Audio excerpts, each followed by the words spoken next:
అమ్మా భవానీ లోకాల నేలే ఓంకార రూపమమ్మా, తల్లి నీ మహిమల్ని చూపవమ్మా.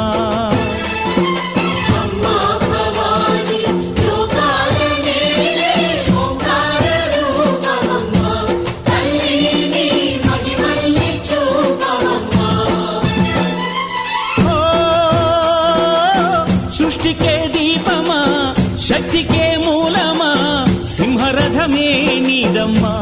అమ్మ దుర్గమ్మ భక్తులను దీవించుమా.